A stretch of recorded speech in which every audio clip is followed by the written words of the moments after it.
देवीचं दुसरं रूप म्हणजे स्त्री. स्त्री ही तपस्विता आहे. ती मुळातच तपोधारणी आहे.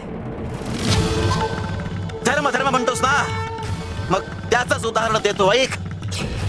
अरे प्रभू श्री राम जेव्हा वनवासाला निघाले होते तेव्हा अगस्त्य मुनी म्हणाले, राम वनवासाला गेले तरी हरकत नाही, पण सीता हे राज्य नेटाने सांभाळेल.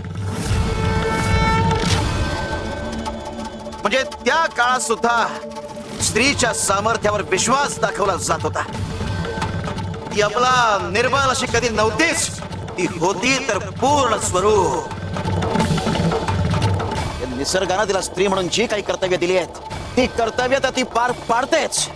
शिवाय पुरुषांची कर्तव्यही ती नेटानं पार पाडू शकते. थोडक्यात काय तर स्त्री कुठलंही काम करू शकते, पण पुरुष कधी आई होऊ शकत नाही. एखाद्या मुलाचं तिच्याप्रमाणे संगोपन करू शकत नाही. थोडक्यात काय तर पुरुष अपूर्ण आहे. आणि त्याला वाव देण्यासाठी स्वतः पडती बाजू घेऊन दुय्यम दर्जा स्वीकारला तिने. एखाद्या झाडाला उभारी देण्याकरता मुळासारखं काम केलंय तिने, आणि तुम्ही त्या मुळावरच घाव घालताय.